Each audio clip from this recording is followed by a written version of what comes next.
Gênesis capítulo 16, para que os irmãos já lembrem um pouco do que nós temos estudado, vamos ler desde o versículo 1 até o final desse capítulo.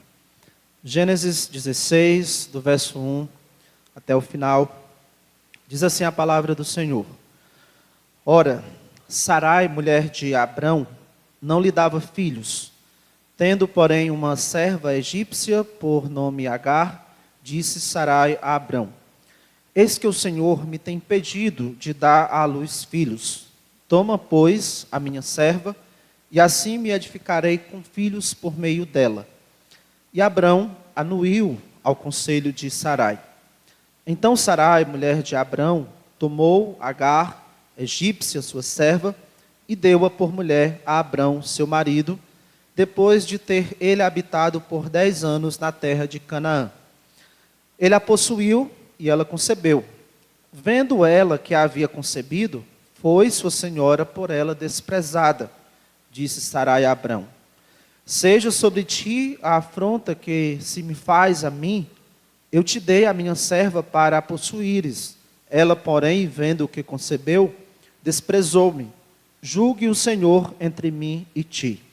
Respondeu Abrão a Sarai: A tua serva está nas tuas mãos, procede segundo melhor te parecer. Sarai humilhou-a e ela fugiu de sua presença. Tendo-a achado o anjo do Senhor junto a uma fonte de água no deserto, junto à fonte no caminho de Sur, disse-lhe: Agar, serva de Sarai, de onde vens e para onde vais? Ela respondeu: Fujo da presença de Sarai, minha senhora. Então lhe disse o anjo do Senhor: Volta para a tua senhora e humilha-te sob suas mãos. Disse-lhe mais o anjo do Senhor: Multiplicarei sobremodo a tua descendência, de maneira que por numerosa não será contada. Disse-lhe ainda o anjo do Senhor: Concebeste e darás à luz um filho, a quem chamarás Ismael, porque o Senhor te acudiu na tua aflição. Ele será entre os homens como um jumento selvagem. A sua mão será contra todos e a mão de todos contra ele. E habitará fronteiro a todos os seus irmãos. Então ela invocou o nome do Senhor que lhe falava. Tu és Deus que vê. Pois disse ela: Não olhei eu neste lugar para aquele que me vê. Por isso aquele poço se chama Beer-lahai-roi, está entre Cádiz e Bered. Agar deu à luz um filho, Abrão, e Abrão, a seu filho que lhe dera Agar, chamou-lhe Israel. Era Abrão de 86 anos, quando Agar lhe deu à luz Ismael. Oremos. Nosso gracioso Deus, estamos agora diante da palavra do Senhor. Pedimos que o Teu Santo Espírito venha conduzir todo esse tempo, para que os nossos ouvidos, nossa mente, nossos corações estejam totalmente focados na palavra do Senhor. Que o Teu Espírito atue em nosso coração, nesse poder que Ele tem de manejar bem esta palavra, para nos ensinar, para trazer transformação às nossas vidas. Assim te oro em nome de Cristo. Amém. Anteriormente, na nossa série Nos Passos de Abraão, nós vimos Sarai, a esposa de Abrão, tentando fugir do desconforto, da vergonha social pela qual ela passava, pelo fato de ela ser estéril. E vimos também que Abrão cedeu aos conselhos da sua esposa, conselhos que eram contrários à vontade de Deus, porque ele queria atender também logo esse desejo de ter um herdeiro. E a serva de Sarai, Agar, nós vimos que ela, mesmo sendo uma serva de confiança de Sarai, ela aproveitou a oportunidade, essa oportunidade do concubinato, para mudar de classe social, para assumir uma postura também de esposa. Nós vimos que esses meios seguidos aí por cada um deles foram uma rota escolhida para que eles fugissem desses problemas, dessas adversidades que eles estavam enfrentando. Não consideraram que estas eram adversidades impostas pela soberania de Deus. E essas suas escolhas, ou essa rota que eles seguiram, não trouxe o resultado desejado.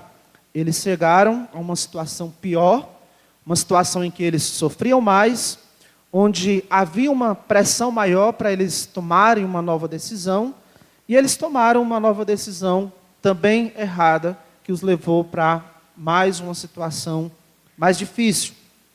Abraão, por exemplo, foi pressionado por sua esposa, e ele achou mais fácil se esquivar da responsabilidade de líder do lar, e deixou que a sua esposa fizesse com a sua serva Agar o que ela bem quisesse.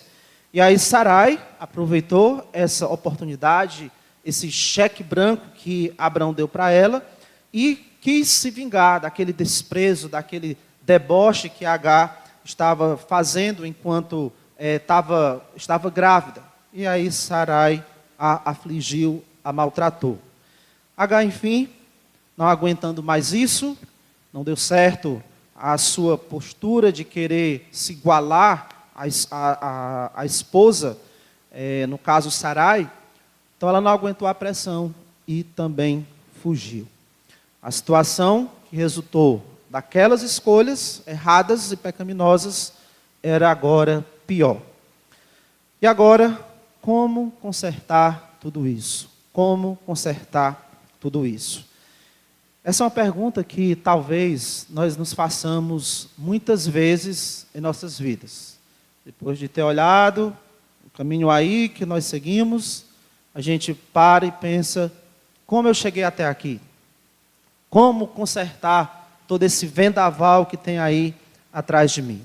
Talvez essa seja a pergunta que fazemos, por fazermos escolhas pecaminosas, quando agimos de forma pecaminosa, para nos livrar dessas situações difíceis impostas pela soberania de Deus.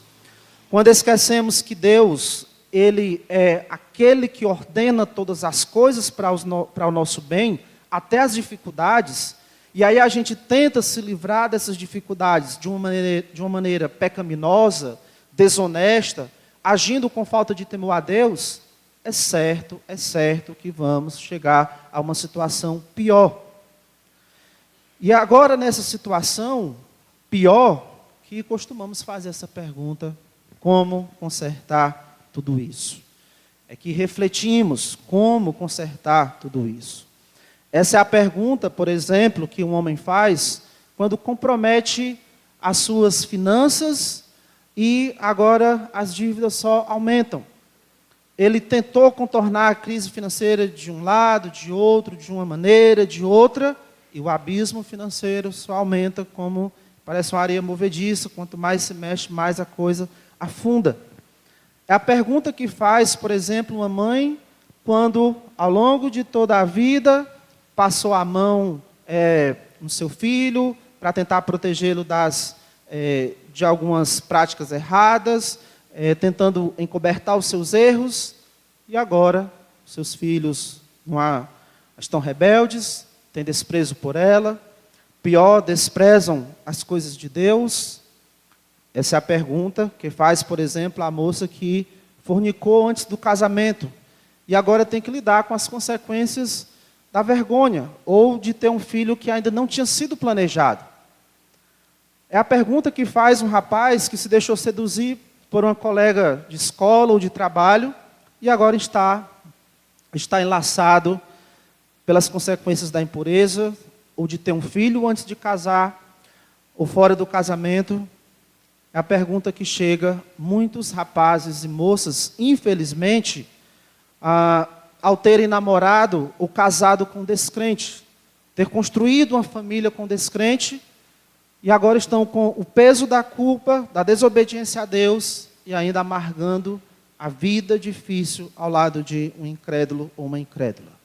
É a pergunta que muitos pais acabam se fazendo quando liberam e coragem, investem, incentivam seus filhos a estudarem numa faculdade longe, em outra cidade, onde eles estarão distante da sua vistoria, distante de um ambiente, de uma igreja saudável.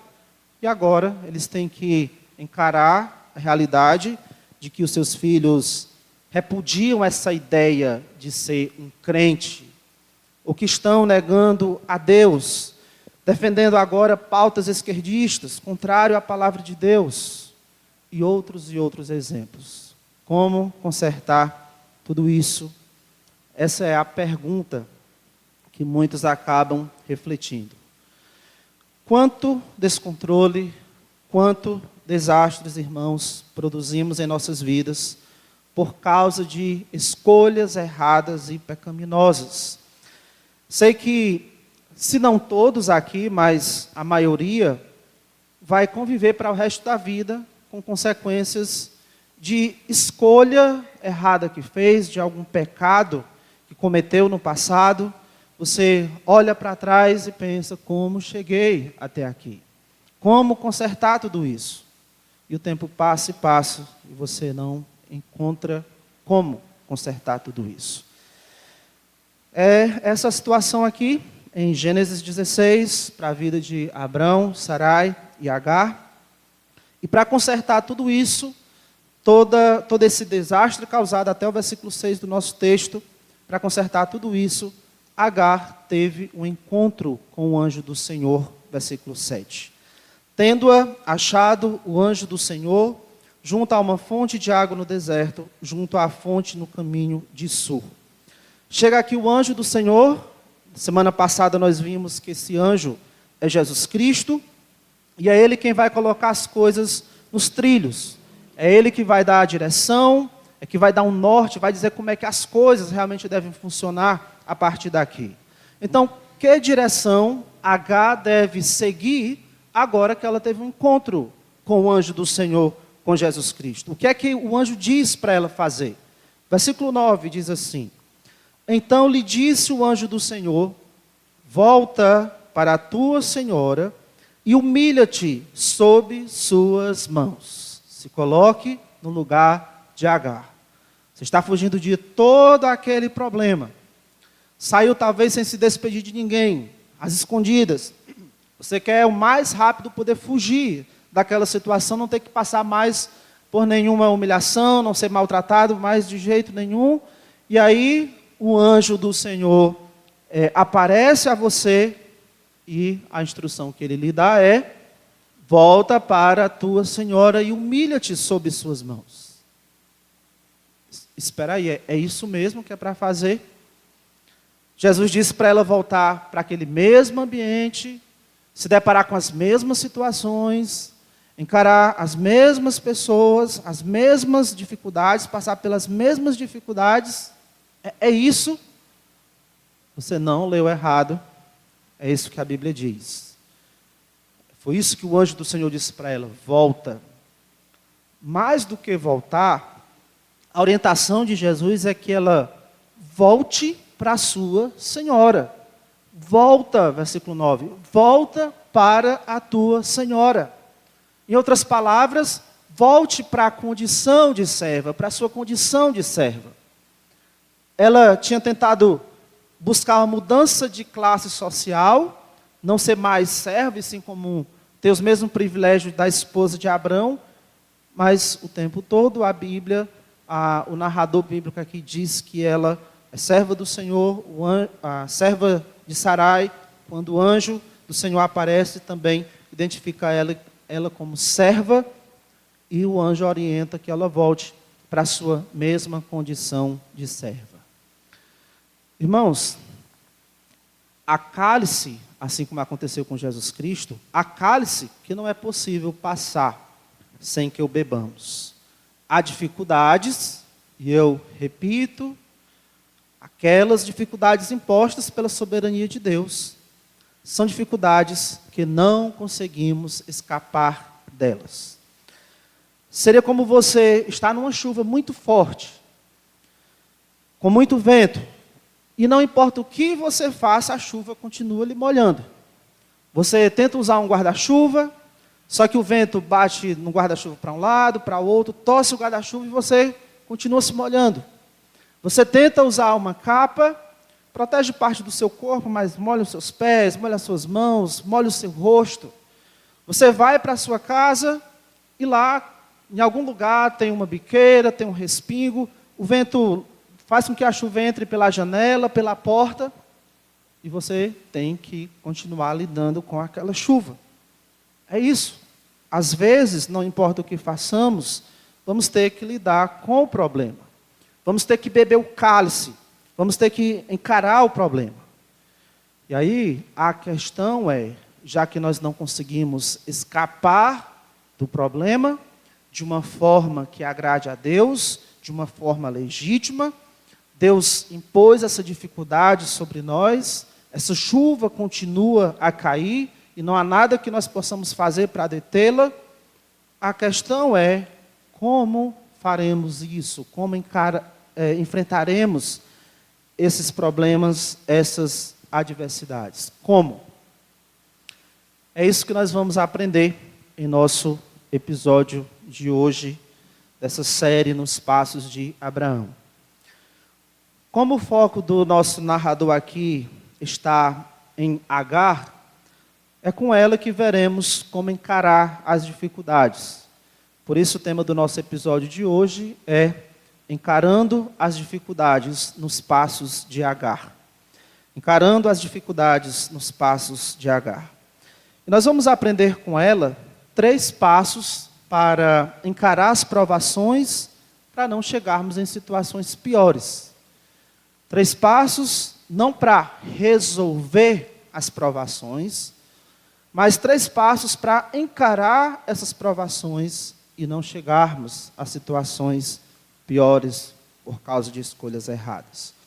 O primeiro passo que nós aprendemos aqui com Agar é: siga as instruções do Senhor. Siga as instruções do Senhor. Versículos 8 e 9, o anjo do Senhor no versículo 7, é narrado aí que ele encontra Agar, e ele vai dizer no versículo 8, Agar, serva de Sarai, de onde vens e para onde vais? Ela respondeu, fujo da presença de Sarai, minha senhora. Então lhe disse o anjo do Senhor, volta para a tua senhora e humilha-te sob suas mãos. Até aqui, como é que Agar está encarando as suas dificuldades? Nós já vimos que ela está fugindo dos seus problemas de uma forma pecaminosa, assim como também tinha feito Abraão, Sarai. No versículo 7, vemos que ela está seguindo aí o norte do seu coração, indo em busca de segurança no Egito, né? Ela está aí no caminho que levaria ao Egito. Mas no versículo 9, o anjo do Senhor dá uma direção para ela. E essa nova direção levaria ela de volta para o problema.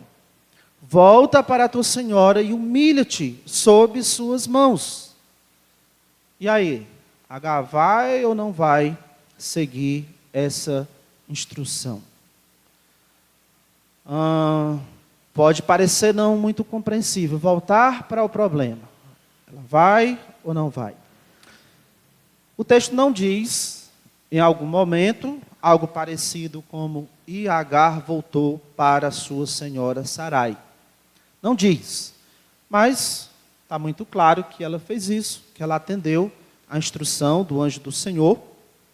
No final do capítulo aí, versículo 15, diz, Agar deu à luz um filho a Abrão. E Abrão, a seu filho que lhe dera Agar, chamou-lhe Ismael. Ela retornou, passou os 9 meses lá, grávida.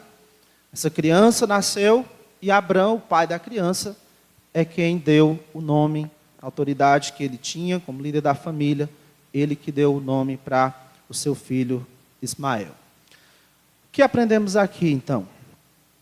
Aprendemos que, em meio às dificuldades, assim como seria em qualquer outra situação, em meio às dificuldades, assim como seria em qualquer outra situação, nós temos que submeter os nossos desejos e as nossas vontades à vontade revelada de Deus. Não importa qual seja a situação, de dificuldade ou de bonança, nós temos que submeter a nossa vontade, os nossos desejos, à vontade revelada de Deus.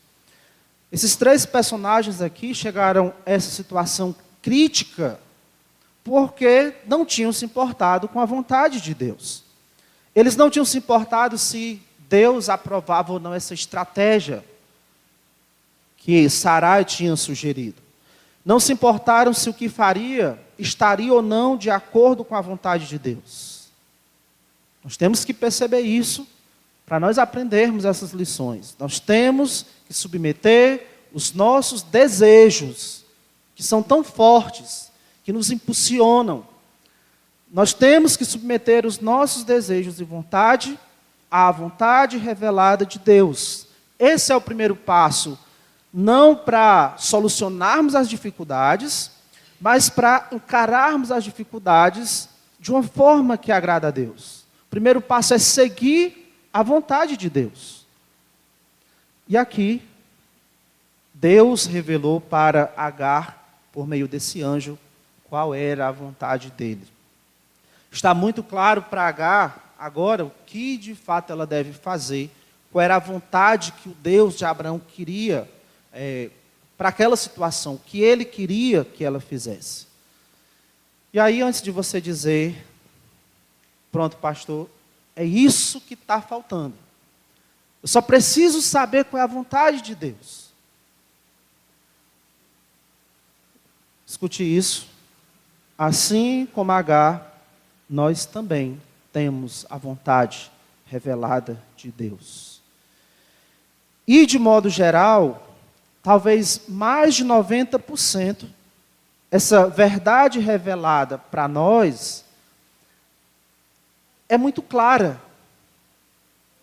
A vontade de Deus é revelada para nós com muita clareza. E sabe onde é que você pode encontrar a vontade declarada, revelada de Deus para a sua vida? Aonde? Abra a sua Bíblia aí em Deuteronômio, capítulo 29.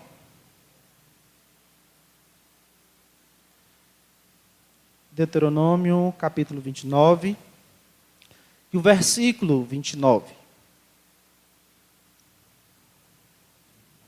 Deuteronômio 29, 29, diz assim: as coisas encobertas, que não foram reveladas, pertencem ao Senhor nosso Deus, porém as reveladas, as descobertas, as que já foram declaradas, pertencem a nós e a nossos filhos para sempre, para que cumpramos todas as palavras desta lei.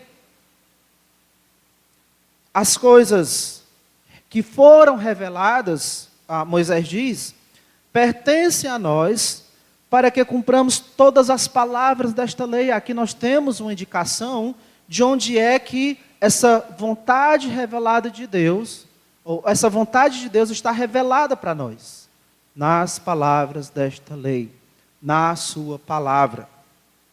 Esse conjunto de verdades, quando ele fala aí de lei, falando desse conjunto de verdades, de instruções que vem do Senhor.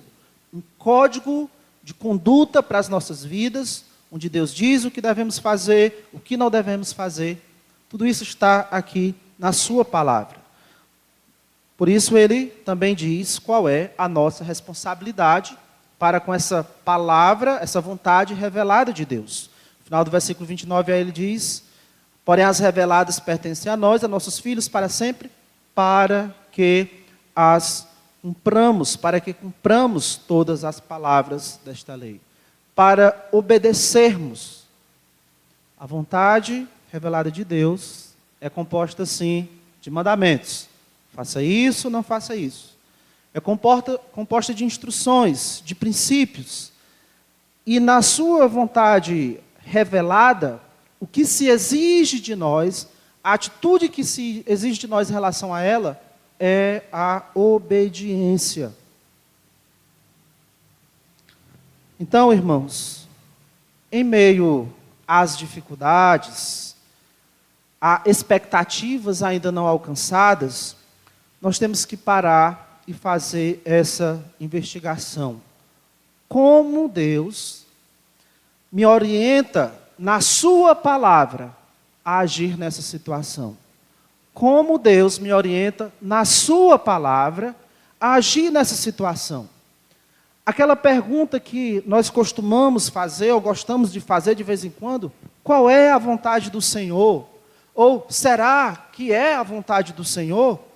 Essa pergunta deve nos levar para cá, para a Bíblia. É nela que nós encontramos a vontade do Senhor. É lá que Ele vai dizer, declarar o que Ele quer para as nossas vidas. Na situação A, na situação B, na situação X, Y, Z. Salmo 119, versículo 24, o salmista diz: também os teus testemunhos são meu prazer, são os meus conselheiros. É isso que a palavra de Deus é para nós. A nossa conselheira, ela nos instrui, nos orienta, dizendo o que fazer, por que fazer, como fazer e quais as consequências de nós seguirmos como ela nos orienta. É a nossa conselheira. Por isso que Davi diz, também os teus testemunhos são o meu prazer. Abra sua Bíblia aí, por favor, em Efésios capítulo 5. Efésios capítulo 5.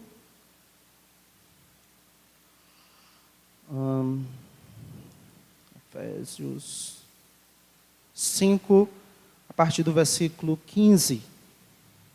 Por favor, preste bastante atenção no que dizem estes versículos, 15, 16 e 17. Portanto, Efésios 5 e 15. Portanto, vede, se atentem, vede prudentemente como andais, não como nécios, e sim como sábios, remindo o tempo, porque os dias são maus. Por esta razão, porque os dias são maus, não vos torneis insensatos, mas procurai compreender qual a vontade do Senhor. Por causa da natureza dos dias, da época em que nós vivemos, para nós vivermos de uma maneira sábia durante a nossa época, nós precisamos procurar compreender qual é a vontade do Senhor.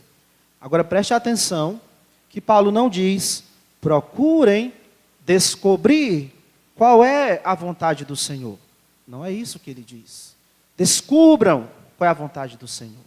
Então você não precisa colocar a mão no queixo e ficar pensando, qual é a vontade do Senhor? Será que é essa mesma a vontade do Senhor? Eu fiz isso, ou eu vou fazer isso porque eu acho que é a vontade do Senhor. Não precisamos disso. Não precisamos tentar adivinhar qual é a vontade do Senhor. Não precisamos tentar descobrir qual é a vontade do Senhor. Ele não exige isso de nós. O que Ele nos ordena fazer é que procuremos compreender a sua vontade. E aí compreender tem a ver com entender. Procurem entender.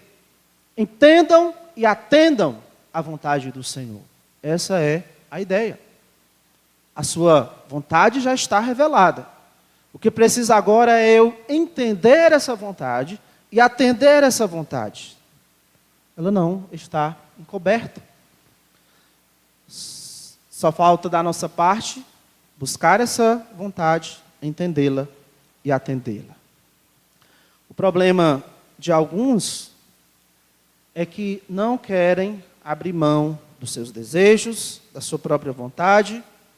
Então decidem que vão continuar no caminho contrário à instrução bíblica, à vontade revelada de Deus, e ainda com a cara de pau, me permita assim dizer, ainda com a cara de pau dizendo, eu acho que é a vontade do Senhor. Irmão, irmã, entenda que se você está desobedecendo uma ordem bíblica, você não está fazendo a vontade de Deus. Não importa o que o seu coração diz, os seus desejos, se você está desobedecendo uma ordem bíblica, você não está fazendo a vontade de Deus. E detalhe, a nossa desobediência à vontade revelada de Deus na sua palavra terá as suas consequências. A nossa desobediência a essa vontade revelada aqui nas Escrituras terá as suas consequências. Sofrimento. Claro, nem todo sofrimento é resultado da desobediência à palavra de Deus.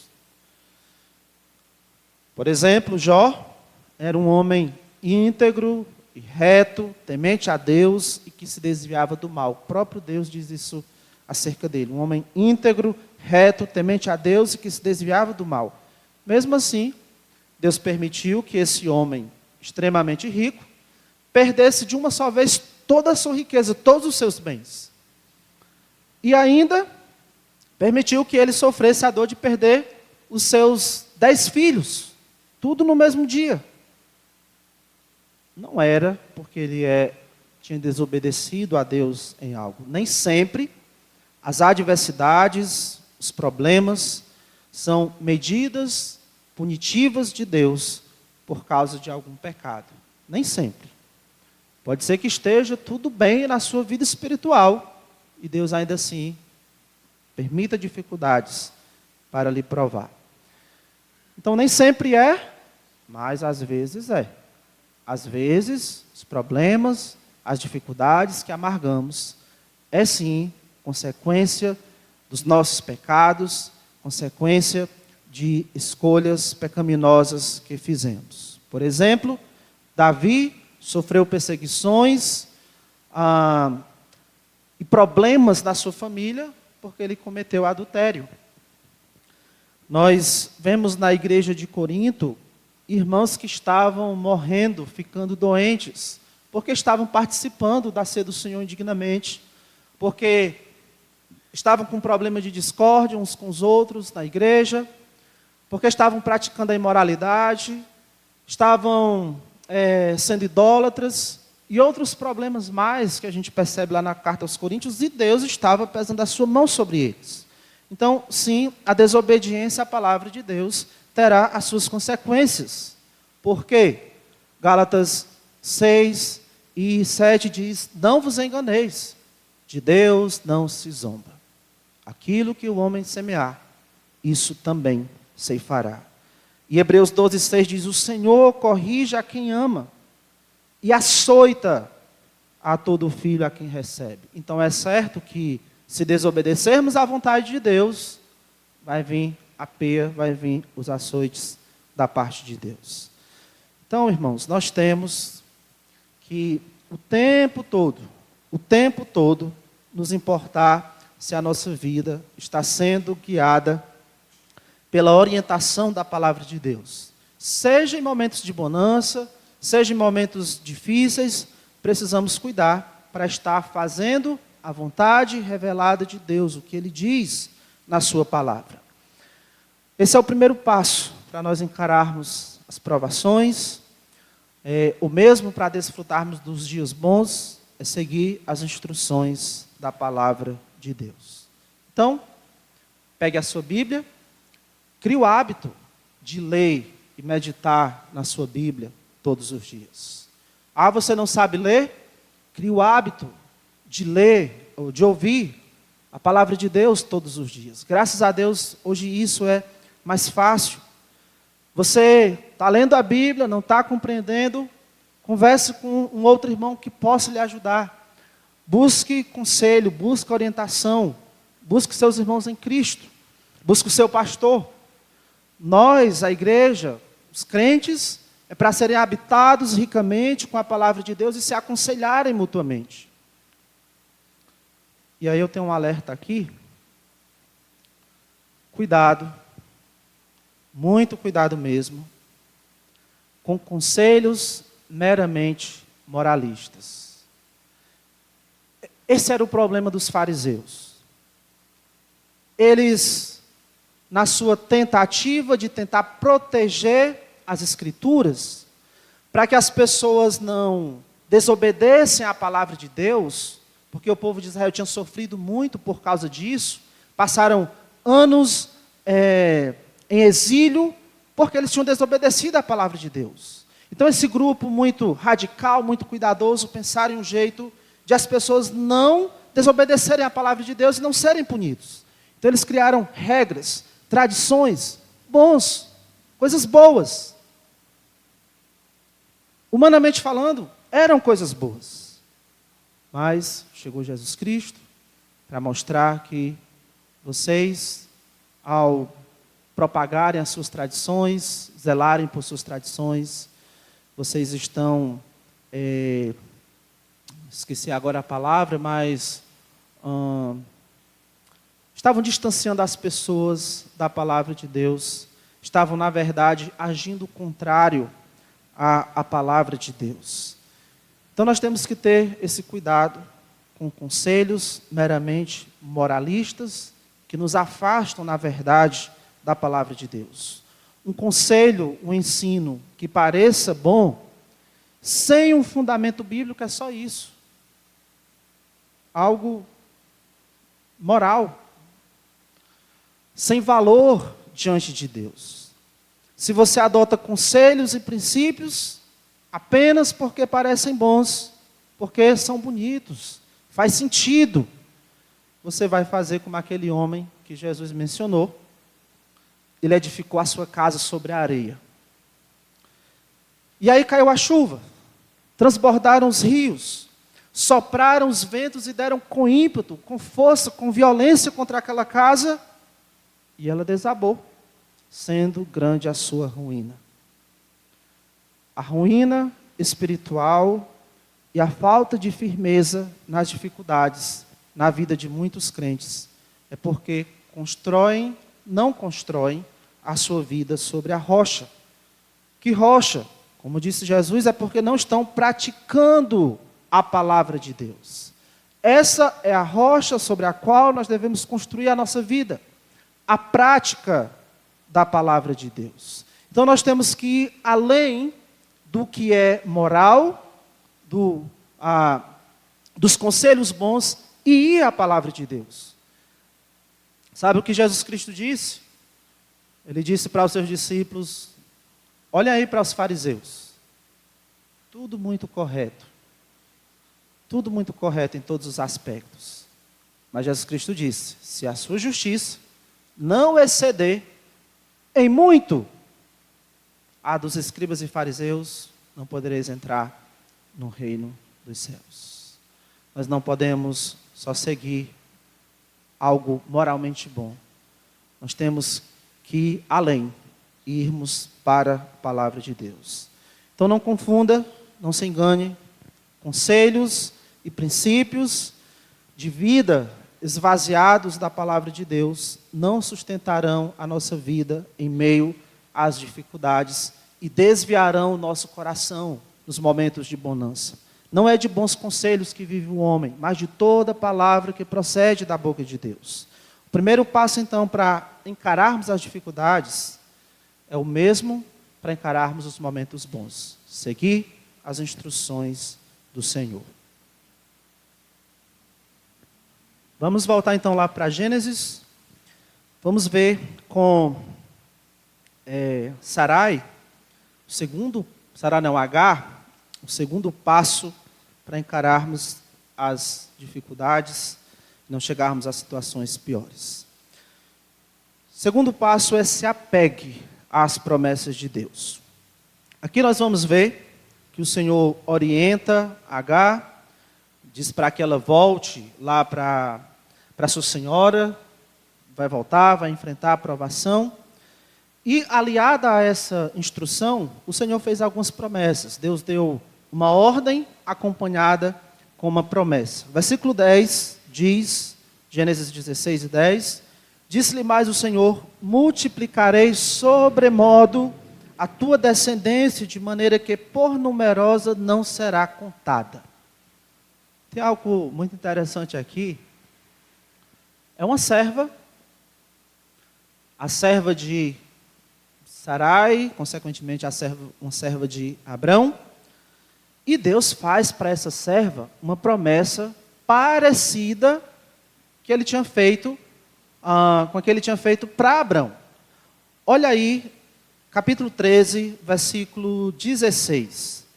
13 e 16, Deus diz para Abrão: farei a tua descendência como o pó da terra, de maneira que se alguém puder contar o pó da terra, então se contará a tua descendência. Em outras palavras, ninguém vai poder contar a tua descendência. E é a mesma coisa que ele promete, capítulo 16, versículo 10, para Agar. Multiplicarei sobremodo a tua descendência, de maneira que por numerosa não será contada. Veja que ele não diz para ela que é por causa de Abrão. Ele diz a tua descendência. Deus, ele tem aqui um plano especial que envolve Abrão.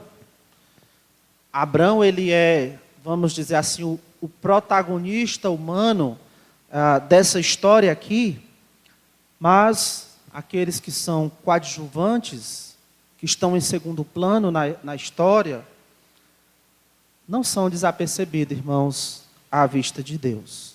Deus tem um plano especial com Abrão, que envolve Abrão, mas ele se importa e está atento à serva de Abrão, a ponto de ele fazer a ela uma promessa parecida que ele tinha feito ao próprio Abrão. Embora Deus coloque alguém em mais evidência, que vai ter mais notoriedade, que vai ter mais poder de influência, ele não faz acepção de pessoas. Ele está pronto para abençoar, para ajudar também aqueles que ficam nos bastidores, aqueles que não estão tão visíveis, tão notados. Aos olhos humanos pode ser que essas pessoas não tenham tanta importância, que a presença delas não seria tão necessária. Não é assim, à vista de Deus. À vista de Deus, essas pessoas, elas fazem parte do grande quebra-cabeça da história que Deus conduz. E essas pessoas, elas têm a sua importância como uma dessas peças, que elas se encaixam em algum lugar para que a história de Deus continue seguindo no rumo que Ele quer. Deus não faz acepção de pessoas. E a igreja de Jesus Cristo é um grande exemplo disso. Jesus tem chamado para fazer parte da sua igreja pessoas de todas as nações, de todas as culturas, de toda classe social, de todo gênero, de todo nível intelectual, de todas as idades.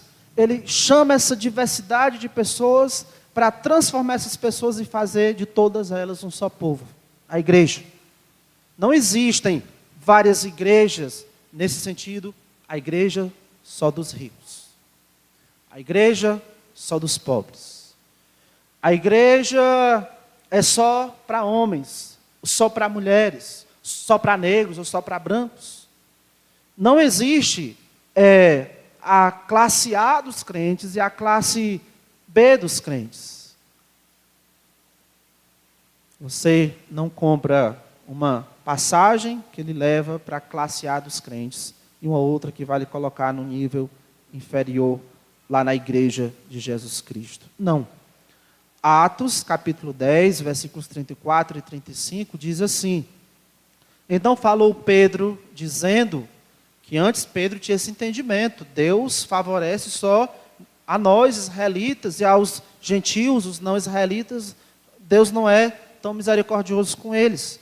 Mas Deus fez ele passar por uma experiência que agora ele pôde entender e admitir: reconheço, por verdade, que Deus não faz acepção de pessoas.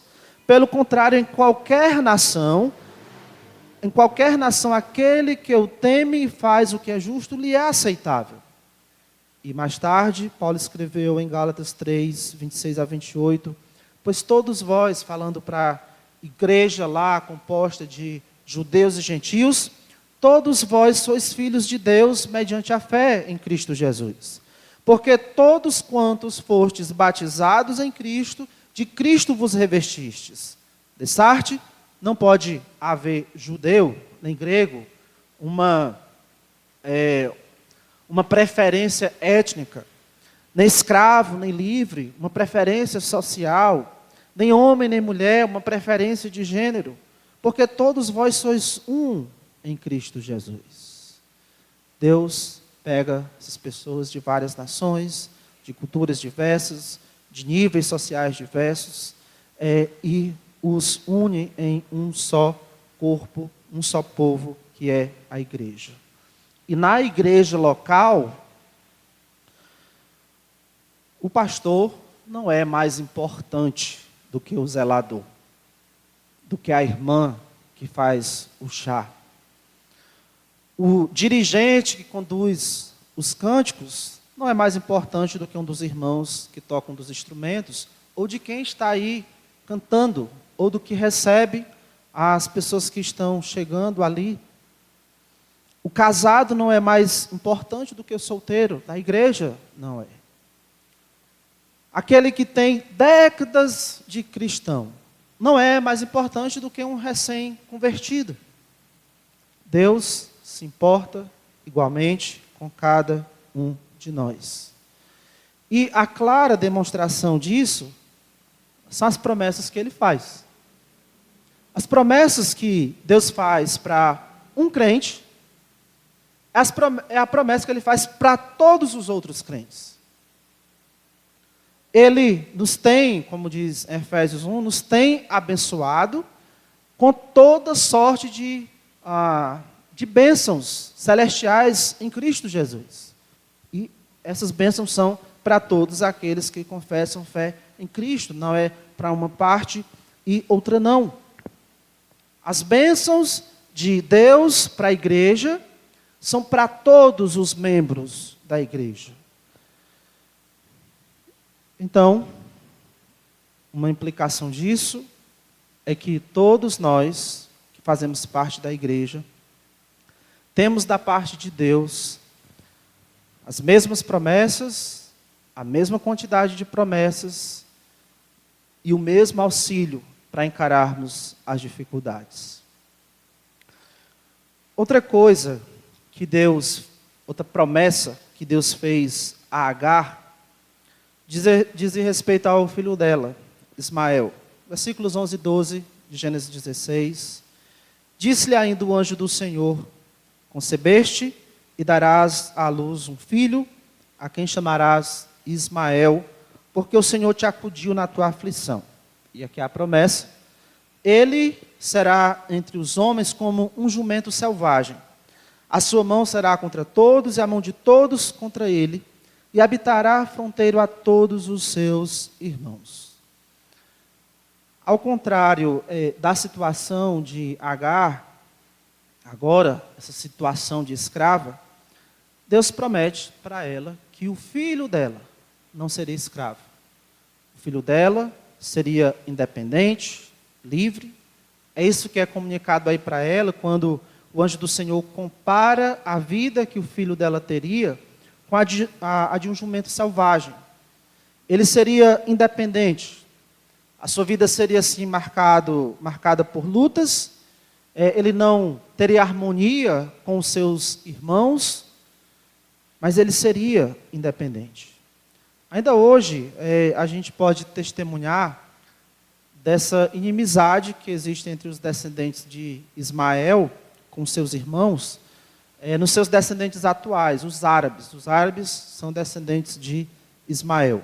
E ainda hoje existe essa inimizade entre os árabes com os israelenses, os seus irmãos, todos vieram de Abrão. Mas quero chamar a atenção a essa promessa que Deus fez, de que ele teria uma vida independente. De lutas, sim, mas independente.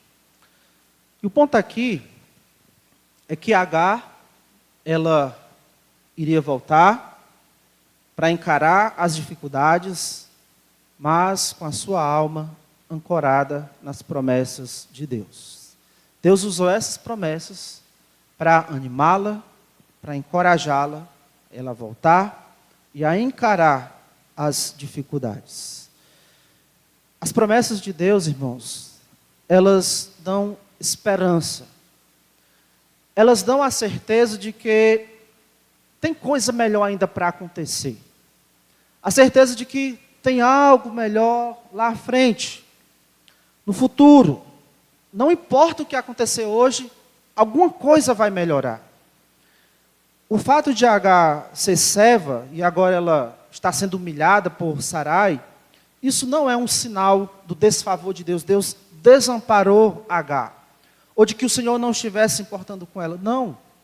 Pelo contrário, Deus, na sua soberania, no seu poder, na sua bondade, tinha planos para ela, Agar, e também para o seu filho.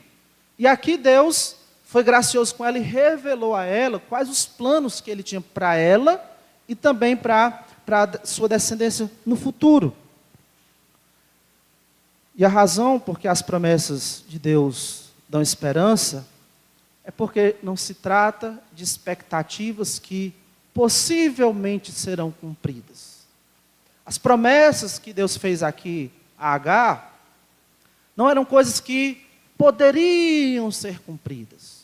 É certo que seriam cumpridas. E ainda hoje nós vemos, basta ir lá na Palestina, e ver que se cumpriu o que Deus disse, prometeu para Agar. Os descendentes de Ismael estão lá, ainda em briga com os seus irmãos, mas livres. As promessas de Deus não são meramente possibilidades. São apenas, dizer o contrário, são fatos que apenas ainda não aconteceram, mas vão acontecer. Então, se agarrar essas promessas, é ter certeza de que um dia elas serão cumpridas.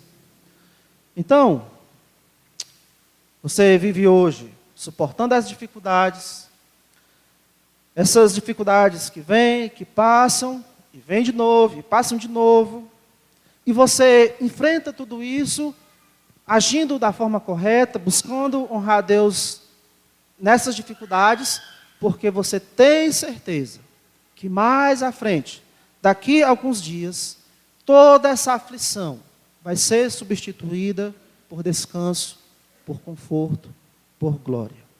Você sabe, não importa o que aconteça hoje ou amanhã, nada vai mudar ou impossibilitar Deus de cumprir a promessa que Ele tem feito. Por mais que demore, Deus não envelhece a ponto de não ser mais capaz de cumprir as suas promessas. Isso não acontece. Se apropriar das promessas de Deus nos traz muito alívio no meio das dificuldades. É como você está com uma ferida que está ardendo, e aí você coloca lá um remédio. A ferida não cura imediatamente, mas traz um alívio àquela dor. As promessas de Deus são mais ou menos assim. Ela não remove a aflição, mas ela traz o alívio para aquela aflição.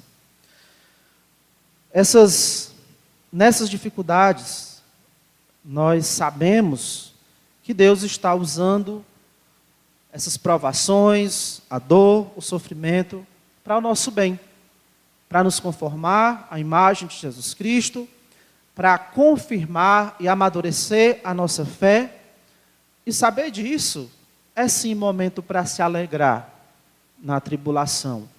Não porque é bom sofrer, não porque é bom sentir dor, mas por saber que Deus está usando isso de alguma forma para o meu bem, para fortalecer a minha fé. Meus irmãos, tende por motivo de toda alegria o passardes por várias provações, sabendo que a provação da vossa fé, uma vez confirmada, produz perseverança. Ora, a perseverança deve ter ação completa para que sejais perfeitos e íntegros, em nada deficientes. Essas provações é o metiolate de Deus para curar alguma coisa espiritual em nossa vida. Vai arder, mas é para o nosso bem. São as promessas de Deus, irmãos, que nos dão um gás para aguentar um pouco mais, para esperar um pouco mais. São as promessas de Deus, motivo para não nos desesperarmos. Coitado daquele que está sofrendo e não tem a sua alma ancorada nas promessas de Deus.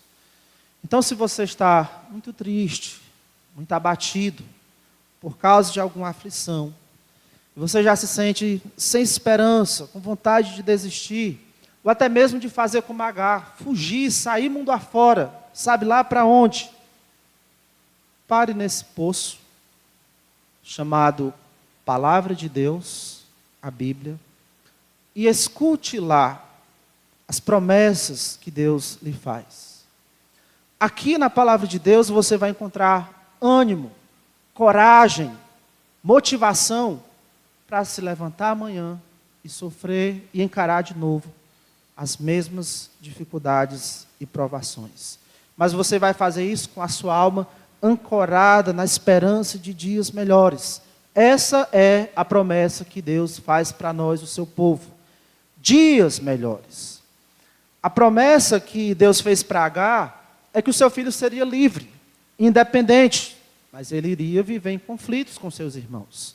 A promessa para nós, que Deus faz para nós, a igreja, são de dias melhores, de liberdade, mas sem conflitos, sem aflição, sem doenças, sem morte, sem crise financeira, sem problemas de relacionamento. Daqui a alguns dias, Jesus Cristo vai voltar e nós seremos transportados daqui até as nuvens. Lá nós vamos nos encontrar com Ele, com Jesus Cristo. Vamos pela primeira vez poder olhar para a face dEle e automaticamente nós seremos transformados, o nosso corpo será glorificado. Esse nosso corpo que sente dor será glorificado. Mas a transformação não vai ser só essa transformação física, corporal. Vai acontecer uma transformação também em nosso coração e nosso espírito. Esse mal que permeia a nossa natureza, o nosso ser, que faz com que tenhamos desejos egoístas, que tenhamos inveja, que tenhamos medo, que sejamos às vezes agressivos, que tenhamos ódio por alguém, que faz com que sejamos orgulhosos, que sejamos incrédulos e duvidemos de Deus muitas vezes. Esse mal, chamado pecado, nesse momento que nós encontrarmos com o Senhor, será erradicado do nosso ser. E aí nós seremos livres, de verdade.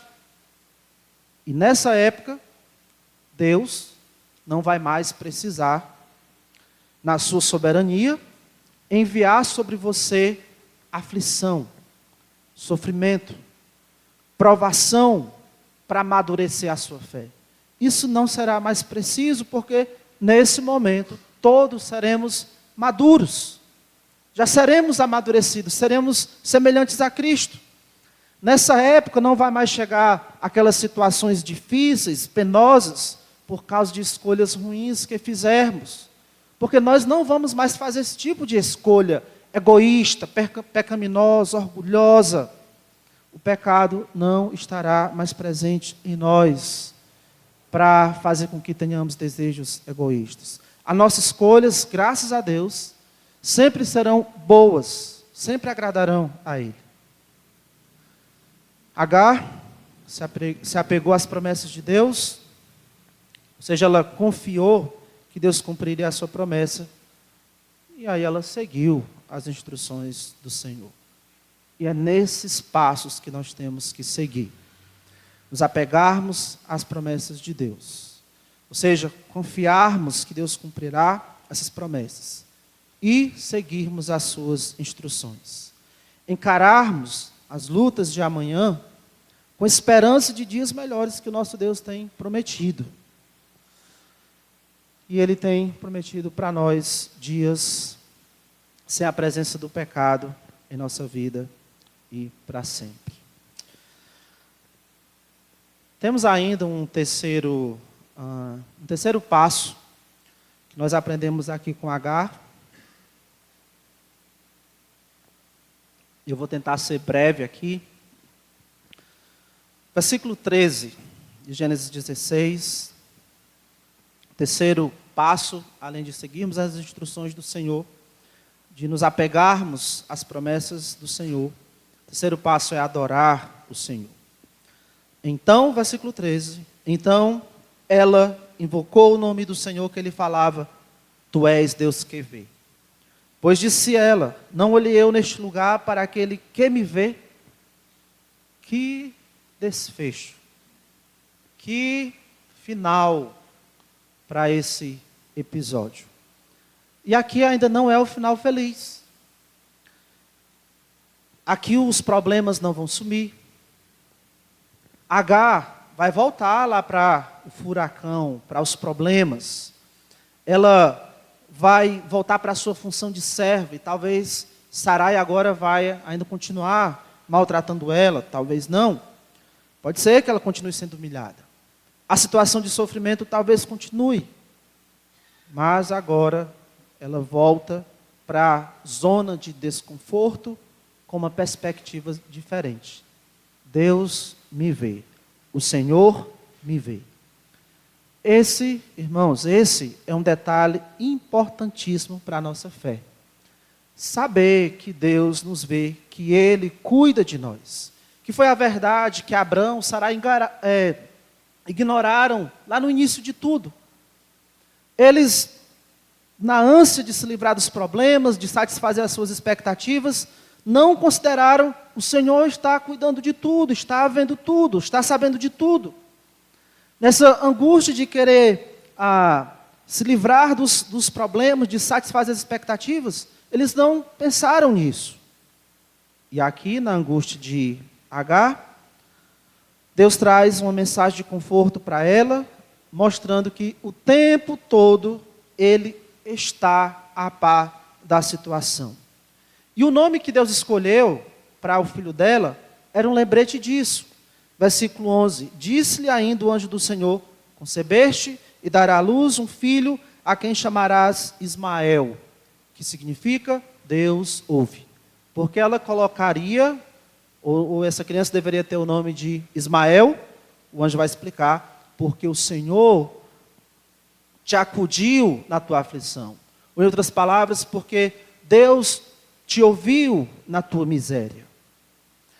É isso que nós precisamos lembrar em nossas aflições. O tempo todo Deus está atento às nossas vidas, às nossas aflições. Não como um espectador, não é isso. Ele não está lá só vendo o que acontece, ele não só pegou aqui, deu a corda, girou, deu a corda na situação e deixou ver onde é que vai dar. Não é assim. Ele está nos observando, atento, como alguém que se importa, que cuida de nós e que é poderoso e pronto para agir no momento certo para o nosso bem.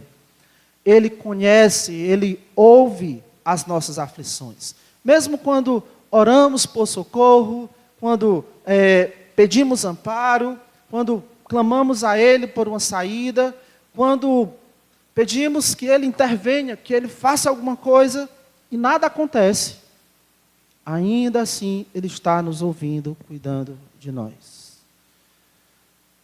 Qual é a reação de Agar ao saber que Deus a ouve?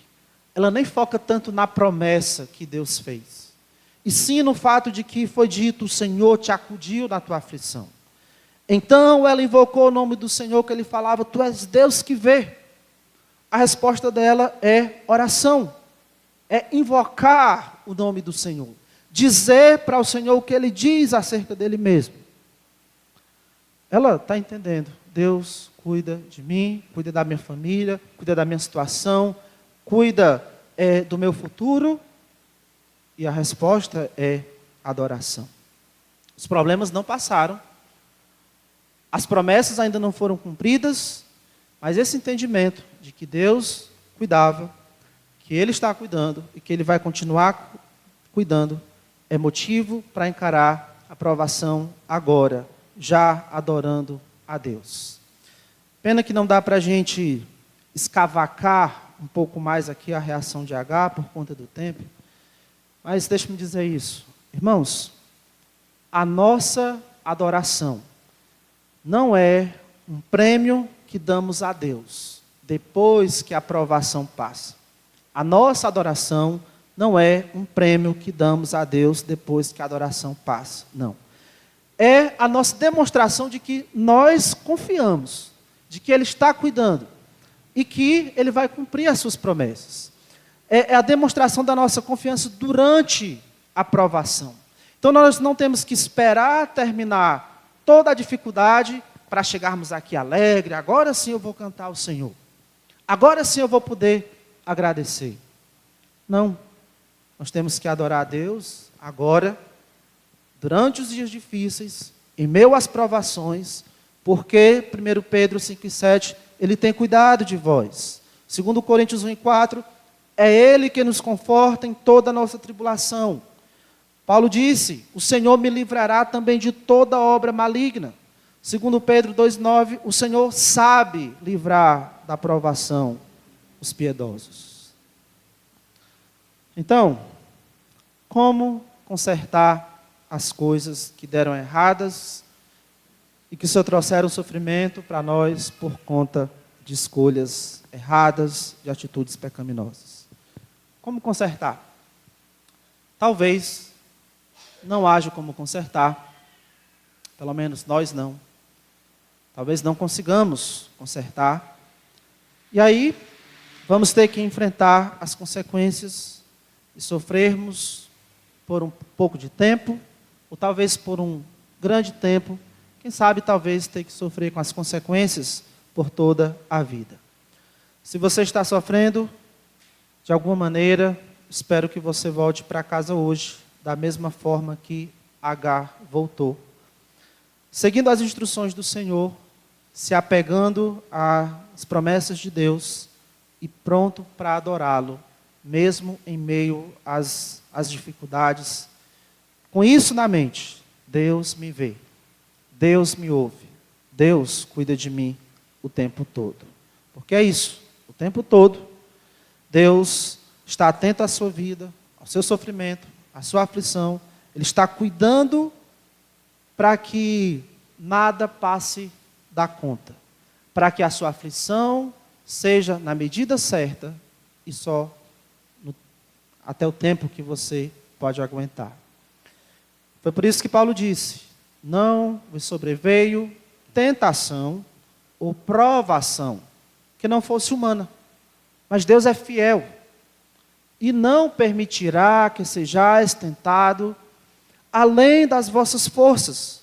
Pelo contrário, juntamente com a tentação ou juntamente com a provação, o nosso Deus proverá livramento, de sorte que nós possamos suportar. Então não, nenhuma aflição é pesada demais que não possamos suportar. As aflições administradas por Deus, é possível sim suportarmos, não por causa da nossa força, mas porque Ele tem cuidado de nós. Oremos. Gracioso Deus, muito obrigado, meu Pai, por nos ver, por cuidar de nós. O Senhor sabe da vida de cada um aqui, sabe das nossas lutas, sabe onde o sapato está apertando a vida de cada um, das preocupações, sabe das aflições que se abrigam em nosso coração, sabe da dor que cada um está sentindo por uma razão ou outra. Santo Deus, nos ajuda a voltar para os nossos lares, prontos a seguir esses passos. Primeiro, adorar o Senhor, por sabermos que o Senhor cuida de nós, que o Senhor está sempre presente, atento, que o Senhor é fiel e que nos dará livramento para suportarmos as aflições. Nos ajuda a nos apegarmos às promessas que o Senhor faz de dias melhores, para que nós possamos aguentar um pouco mais, se preciso até por anos, como fez Abraão, que possamos voltar para as nossas casas, motivados a seguir as instruções do Senhor, na Tua palavra, sempre. Assim eu te oro em nome de Cristo, amém.